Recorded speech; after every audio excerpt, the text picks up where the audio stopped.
As I've grown older,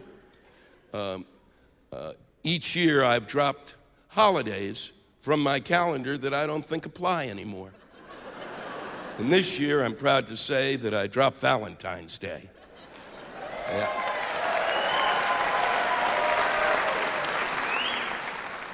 Now, let's clear things up. I'm not saying we shouldn't have a holiday of love.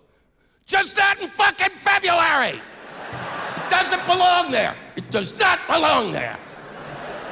And if you ladies want this holiday because it's your holiday, we're not going to even argue about that, are we? Because if you don't realize that men don't give a shit about it, and they don't, and if your husband is telling you that he does, then you have tortured him like some kind of prisoner of war.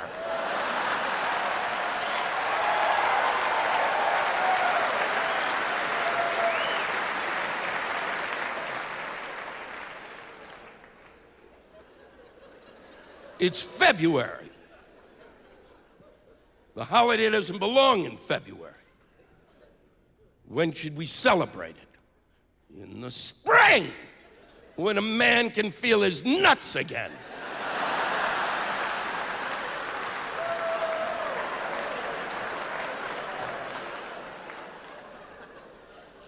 It's February. It's the most depressing month of the year. How do we know that? Because we made it shorter, and it still seems fucking longer. Sometimes it's endless. Why would you pick the most depressing month of the year to remind many people they're alone?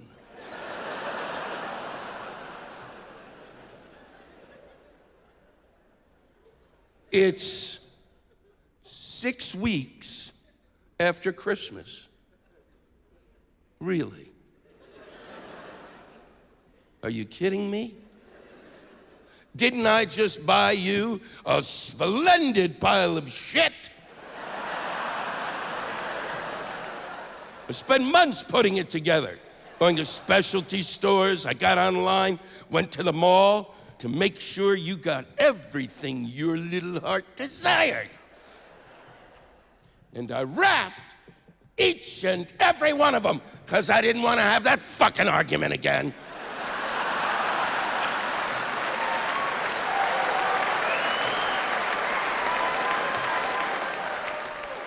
It's not a present unless you wrap it.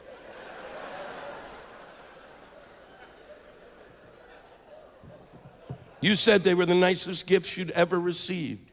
You said it was the most wonderful Christmas of your life. And now, 6 weeks later, you have the balls to come to me and say, it wasn't enough. Well, my little gumdrop, I've got a surprise for you. Go fuck yourself!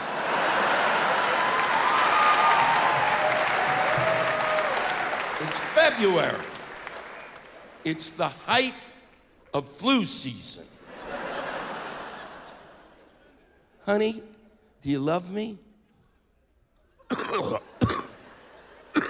I'll tell you when I can get the hawk out of my throat.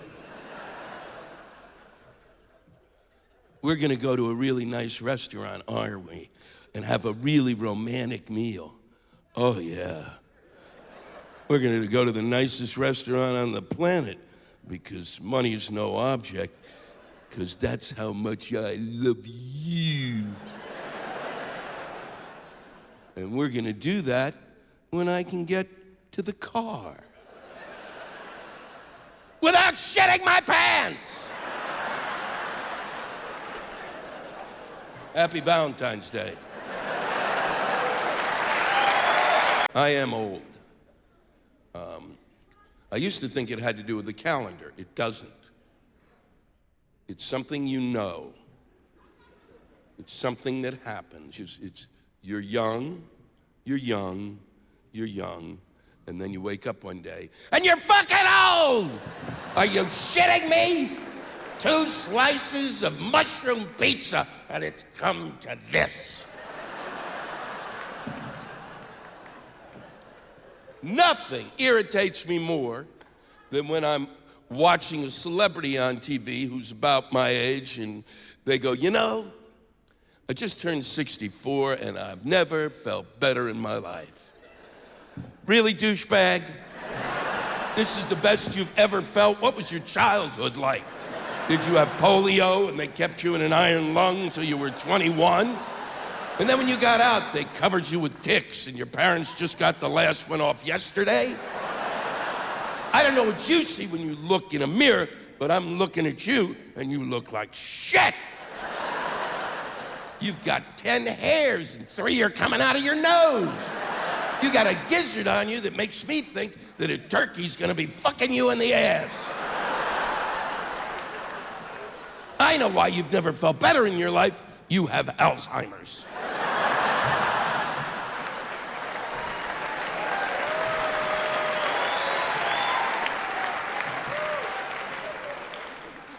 There's some folks who seem to be just timeless, that age doesn't affect them at all. One in particular, one that I met, is Ringo Starr, who just turned 70. 70, and you'd have no fucking idea. I met him because I was invited to his birthday party for reasons I will never fucking understand. He performed that night, and he was unbelievable. He was astonishing. And then I went to the party afterwards, and it was filled with the legends of rock and roll. Rock and roll is like a religion to me, so it felt like it was a cathedral, which is an odd thing for a Jew to say. But synagogue of rock and roll really doesn't trip off the tongue, does it? The first concert tour that I ever saw as a kid was the first concert tour of the United States taken by the Rolling Stones, and 12 feet away from me was Keith Richards. I couldn't believe it. And so I thought I should talk to him, but I got 5 feet away, and he turned, and he looked like he just broke out of Jurassic Park. I thought he was gonna swoop down and grab me by the neck and take me around the room and tear my throat out, and then would begin a bloodlust that would never end.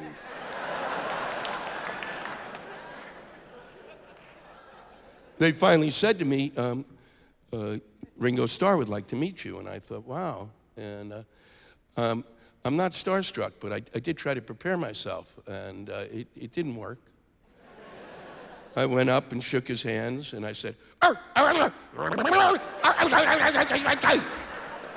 was like an AT&T conversation. And so the handlers quickly got me out of the room, and I ended up going into another room as I was trying to leave, and the only people there were myself, and I'm looking at a very beautiful blonde, and next to her is Paul McCartney. And I'm looking at Paul, and he is looking at me. And then he winked at me. Now, what do when Paul McCartney winks at you? You wink the fuck back. You don't think about it, you just get both eyes.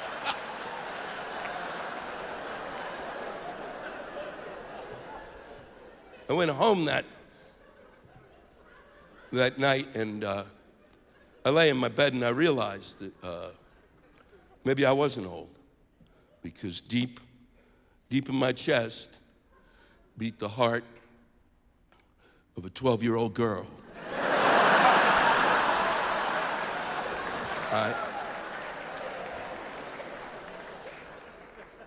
And that night I menstruated.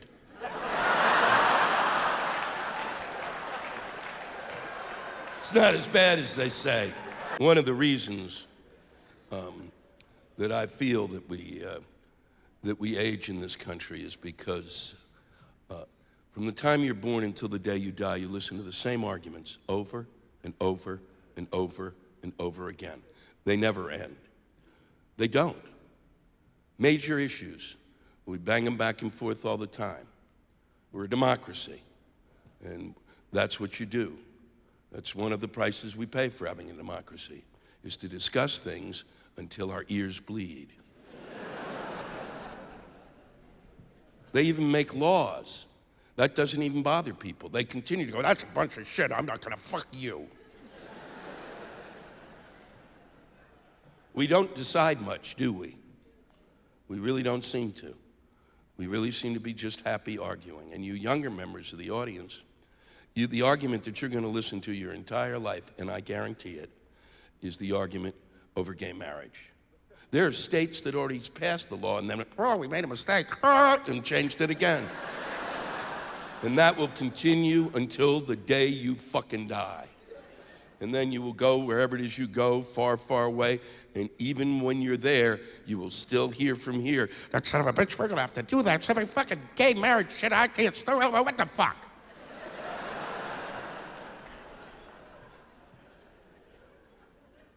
One of the major arguments in my lifetime is the argument that we have over health and how we take care of ourselves. It's gone on and on and on. The reason we're at where we're at is because way before I was born, the decision was made that because we're a capitalist country, that health should be seen as a profit-making institution. That's the way people saw it. That's why it's so odd that we're actually having an argument over something that was decided long, long ago, and there's still people who defend that. Now, I'm not sure that health is a profit institution. I'm not sure.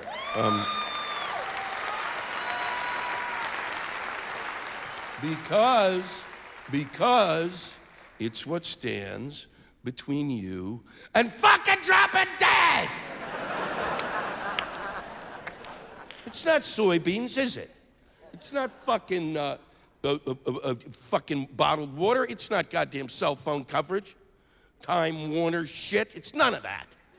It's your health. And I know it's not a commodity because you've never stopped at a red light and had a crack addict come up to you and go, hey, can I sell you some of my health? In the center of the debate over health care was is the major argument of my lifetime. It's the most inflammatory argument that we go through as a people, and that is the one argument that we have over abortion.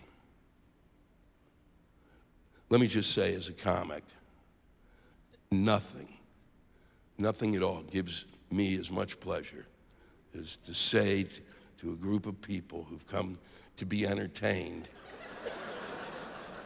abortion. I take great joy in it because I say the word and then I hear every anus in the room snap shut. What a joy. It just shuts you fuckers up. Then, of course, there are those who don't know my comedy and are going, boy, this would be a good time for him to bring that kazoo out. And as always, there are people in the room who go, you know, he just says the word fuck too much. Well, after I said the word, you know, abortion, fuck seems like a festival, doesn't it?